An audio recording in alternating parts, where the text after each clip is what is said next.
근데 사실은 그렇지 않아요. 왜냐면 지금 이제 막 투자하시는 분들은 2차전지 하지만 한 5년 전, 2017년 이때부터 2차전지는 사실 움직였습니다. 우리나라에서 2차전지가 성공을 할 수 있었던 건 미국의 종목이 시총 탑10 안에 몇 년 안에 초고속도로 들어갔기 때문이에요. 그러니까 아까 2차전지와 함께 AI 로봇도 좀 얘기를 해주셨는데요.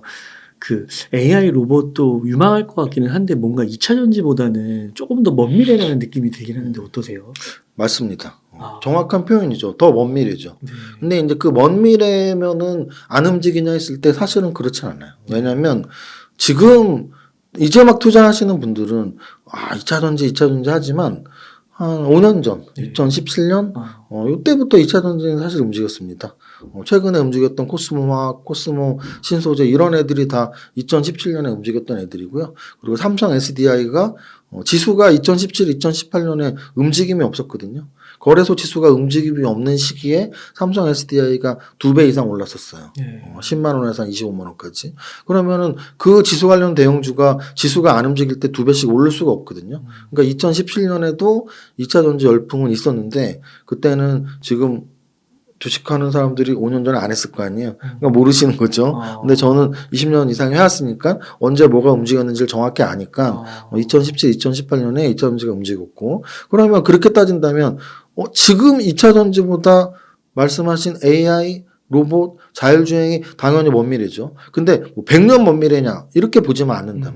5년, 10년 차이 있다? 그러면은 움직여도 상관은 없죠. 왜? 5년 전, 6년 전에 2차전지도 이미 움직였으니까. 그 당시만 해도 테슬라가 시총이 그래도 약간 꿈틀꿈틀 움직이고 있을 때예요. 테슬라가 잘 되니까 우리나라에도 2차전지 관련주들이 생겼겠죠. 그래서 결국은 테슬라라는 종목이 미국 시장에서 그 많은 리포트들에서 적자 기업이다, 망할 것이다, 누가 전기차를 타냐 해서 이제는 모든 나라에서 전기차를 타야 된다라고 법안까지 나올 정도로 그런 관점으로 보면은 AI하고 로봇, 자율주행 이런 것도 정말 100년, 1000년, 만년의 대단히 먼 미래가 아니라면 10년, 20년, 30년 후의 미래는 원래 지금부터 이렇게 조금씩 꿈틀대고 움직이는 거다.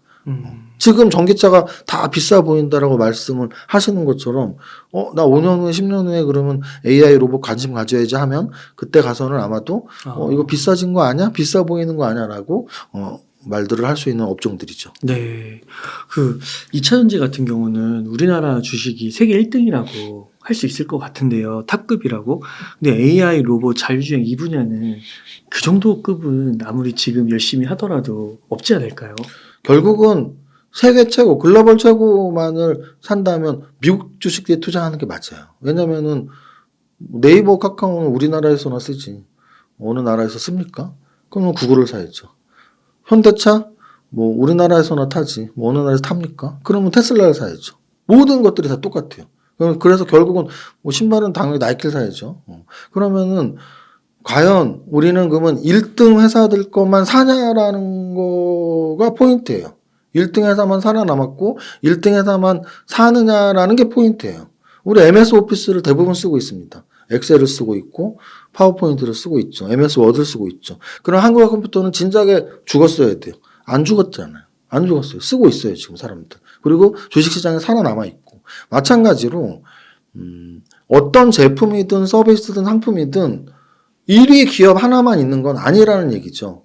그리고 말씀하신 것처럼 2차 전지도 사실은 중국 시장의 세계 마켓시어가 훨씬 크단 말이에요. 그런 관점으로 본다면 결국은 저런 거예요. 또 삼성전자에서 지금 시스템 반도체로 들어가고 있단 말이에요.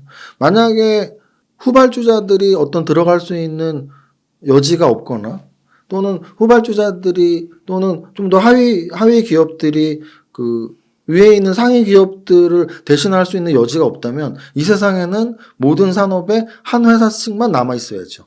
그렇지 않은 걸 우리는 알고 있잖아요. 그래서 제가 말씀드리고 싶은 건 당연히 AI 관련주에서도 미국에서 AI 관련 대단한 기업이 나오겠죠. 하지만 우리나라 증시에서도 예를 들면 이런 거예요. 그거와 관련된 기업들. 미국에서 사실은 애플이 지금 세계의 시가총액 1위잖아요. 아이폰이라는 스마트폰을 애플에서 만들었는데 그럼 우리나라에서는 애플 관련주가 없냐? 많습니다. 그러니까 애플이 올라갈 때 같이 따라가는 애들이 있죠. 뭐 애플에 카메라를 탑재했다거나 애플에 어떤 작은 소프트웨어를 넣었다거나. 그래서 제가 말씀드리고 싶은 건 글로벌 기업 나는 그냥 애플은 스마트폰은 그냥 아이폰이 최고인데 그러면 애플 살 수밖에 없어요. 근데 만약에 한국 주식이 더 편하고 한국 주식을 분석을 더 잘하시는 분들이라면 애플에 들어가는 부속품들 관련주들 충분히 체킹해서 큰 수익을 낼 수 있거든요. 마찬가지로 AI 로봇도 미국의 더 거대 기업이 탄생하겠지만 그 기업과 연관된 기업들 또는 그 기업의 어떤 기술들을 수출할 수 있는 기업들 이런 기업들은 한국에서도 앞으로 차고 넘치게 나온다라고 말씀드립니다. 네.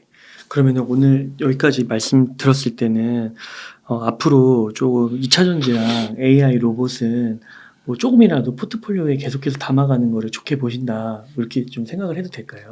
그렇죠. 결국 포트폴리오라는 건 네. 나는 한 산업에 몰빵할 거야 또는 한 종목에 몰빵할 거야가 아니라 네. 적어도 뭐 금액이 작다면 한 3개, 4개 또는 금액이 크다면 뭐 한 8개, 10개니까 당연히 그 중에는 여러 가지 산업이 포함돼야 되잖아요. 그럼 내가 만약에 8개 산업을 선정할 거다.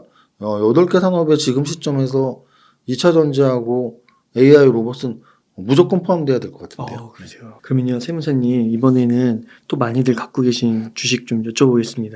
아무래도 또 반도체, 삼성전자, SK 하이닉스인데요.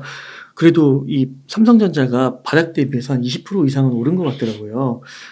어떻게 보시나요? 그러니까 이게 이렇게 보시면 돼요. 우리나라는 약간 삼성전자를 좀 너무 미신처럼 믿고 있다. 네. 너무 미신처럼 믿고 있어요. 네. 무슨 뜻이냐면 2차 전지를 지금 2차 전지는 LG 에너지 솔루션을 무조건 사야 되지 않나요? 또는 2차 전지는 삼성 SDI 무조건 사야 되지 않나요?라고 사람들 말하지 않습니다. 말씀하신 것처럼 2차 전지에서도 어디 있는 걸 사야 되나요? 맞아요. 뭐 양극재인가요, 음극재인가요? 뭐 에코프로비엠이 좋나요, LNF가 좋나요? 이런 질문이 나오는데 네. 반도체 얘기만 할 때 보면 삼성전자를 사야 되나요, 지금? 그러네요. 그거 되게 웃긴 거죠.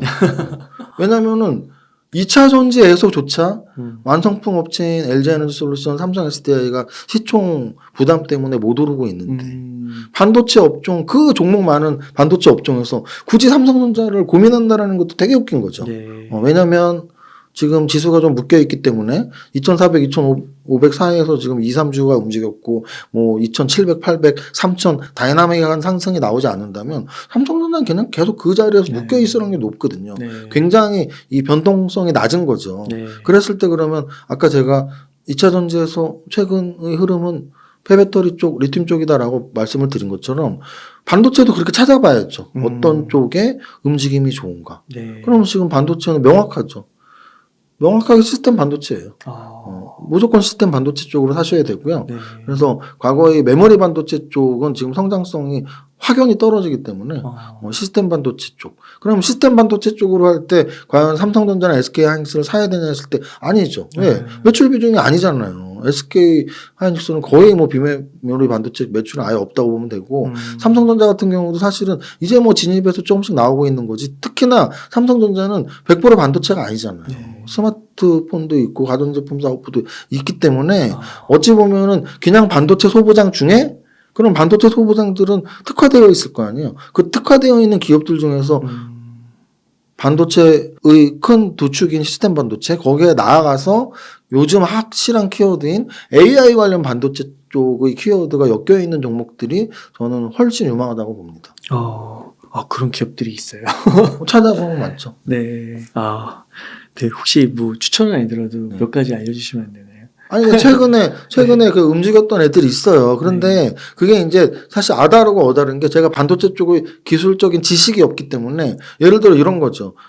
우리나라에서 예를 들어 제가 어떤 신약 개발에 대해서 종목을 말하지 않아요. 왜? 저는 신약 개발에 대한 지식이 없기 때문에 뭐 임상 3장까지 어떻게 하고 이런 것도 정확히 모른단 말이에요. 저는 단지 차트와 그 회사의 시장에서 갖고 있는 이미지를 갖고 말하는 거예요. 네. 그런데 반도체 쪽도 마찬가지예요. 만약에 어떤 종목을 이거 시스템 반도체 관련주예요 라고 했을 때 반도체 쪽 지식이 많으신 분들이 이거는 그냥 기술도 없고 껍데기인데 뭐 이러면 할 말 없죠. 그래서 저는 시장의 이미지만 말씀드리는 거고 그런 건 검색하면 다 나옵니다. 지금 당장 네이버에서 뭐 시스템 반도체 또는 AI 반도체 하면 거의 뭐 10개 20개 나올 거예요.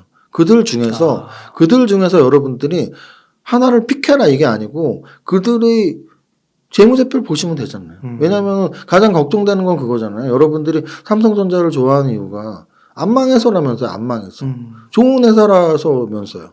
그러면은 좋은 회사고 안 망하는 회사가 삼성전자 말고도 우리나라에 많이 있기 때문에 아까 제가 말씀드렸던 반도체 검색을 해보시고 10개가 나왔는데 그들이 재무제표에서 이 회사는 안 망하겠다. 그런 종목은 사실은 100조짜리 대형주를 갖고 있는 것보다 훨씬 유리할 수 있죠. 지금 같은 조정장에서는.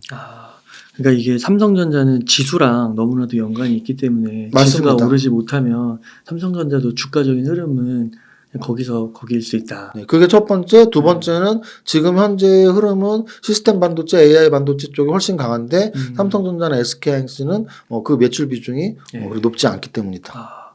그러면은 네이버 카카오는 좀 어떻게 보세요? 네이버 카카오도 보니까 바닥 대비해서는 좀 올랐는데 여전히 마이너스 50% 반토막 이상이더라고요.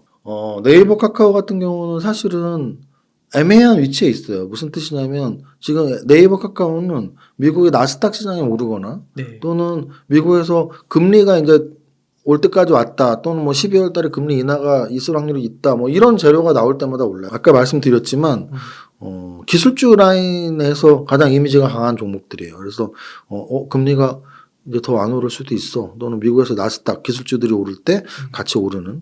그래서 결국은 나 혼자만의, 그러니까 이것도 역시 대형주니까 네이버와 카카오도 대형주기 때문에 이 두 종목의 무슨 실적 때문에 또는 이 두 종목의 성장성 때문에 움직이는 비중보다 미국의 나스닥 또는 금리에 연관돼서 움직이는 확률이 훨씬 높더라고요. 그래서 결국은 네이버와 카카오도 대세 상승장이 크게 오지 않는다면 큰 시세가 나올 위치는 아니에요. 그리고 또 하나 말씀드릴 거는 결국은 미국에서 요즘 구글하고 MS가 챗GPT로 붙었단 말이에요. 저는 그런 내용들이 카카오와 네이버에 가장 영향을 많이 주는 재료라고 봐요. 왜냐하면 구글 같은 경우가 검색 사이트 세계 1위잖아요. 네. 그럼 우리나라의 검색 사이트 1위는 네이버고 또는 카카오톡이고 뭐 이런 거니까 결국은 챗GPT의 성공 가능성 그래서 MS에서 챗GPT를 빙에 붙여갖고 어느 정도 구글에 대적을 하는지 근데 그게 계속 기사를 검색해 나가고 추적해 나가면 할수록 챗GPT가 확실히 이슈몰에 성공했거든요. 왜냐하면 구글 대 빙의 비중이 뭐 거의 뭐 98대2 뭐 이랬다면 최근에 계속 올라가고 있대요. 근데 그게 챗GPT 때문이라는 거죠. 그런 관점에서 봤을 때는 그런 기사들 또는 또 챗GPT에 대항하는 구글의 대항마가 또 성공적으로 런칭을 하고 자리를 잡을 수 있다면 그런 것들은 올해 가장 큰 이슈가 될 수 있고 만약에 미국 시장에서 챗GPT를 중심으로 하는 AI 이런 소프트웨어들이 계속 1년 내내 이슈가 된다면 우리나라에서 중소형주들은 이미 1, 2월 달에 움직인 애들도 있고 지금까지도 움직이고 있거든요. 그럼 과연 대형주, AI에 관련된 대형주는 뭐냐고 했을 때 사실 삼성전자, LG전자 또는 네이버, 카카오 또는 SK텔레콤, KT 이 정도거든요. 근데 그 중에서도 그럼 반도체 쪽이랑 반도체 IT 쪽이랑 통신 쪽이랑 보다도 더 직접적인 건 미국으로 봤을 때 MS하고 구글의 싸움이니까 우리나라로 치면 네이버랑 카카오가 그래도 챗GPT에 직결된 대형주가 아닌가 저는 그런 생각을 하고 있습니다. 그러면 그게 인공지능 그 챗GPT 이런 게 부각되면은 네이버 카카오에는 호재라고 보시는 거예요? 호재라고 보고 있죠. 당연히. 왜냐하면 그 대응되는 종목들은 반드시 나와야 되거든요. 그러니까 저는 주식 오래 하면서 미국에서 어떤 급등주가 나오면 우리나라에 분명히 영향을 미쳐요. 예를 들어서 가장 가까운 예로는 미국의 로블록스가 상장되고 거의 한 달 이상 급등할 때가 있었거든요. 그때 우리나라의 메타버스라는 테마가 처음 형성돼서 급등을 같이 했었단 말이에요. 그러니까 우리나라 투자자 아까 딱 그 질문에 대한 답변이 있네요. 미국에서 AI 관련 대단한 회사가 나올 수 있지만 우리나라도 나올 수 있나요? 라는 질문이 딱 이 대답이에요. 미국의 로블록스가 상장해서 대박을 칠 때 우리나라에서 로블록스에 직접 투자한 소위 말하는 서학개미도 있었지만 우리나라 종목 중에 메타버스 관련주에 들어가서 수익 많이 내고 나온 투자자들이 분명히 있었다는 거죠. 아까 말씀드렸지만 우리나라의 네이버, 카카오가 시총 탑10 들었던 건 99% 구글이라는 종목이 미국에서 시총 5 안에 들기 때문이에요. 우리나라에서 2차 전지가 성공을 할 수 있었던 건 미국의 테슬라라는 종목이 시총 탑10 안에 몇 년 안에 초고속도로 들어갔기 때문이에요. 그런 관점으로 본다면 당연히 MS와 구글의 전쟁, 챗GPT 오픈 AI 이런 것들이 검색이 계속되고 1년 내내 이게 이슈가 된다면 당연히 우리나라의 어떤 종목인가는 무조건 영향을 미쳐야 되고 네. 그 1순위로 저는 네이버랑 카카오를 말씀드린 겁니다.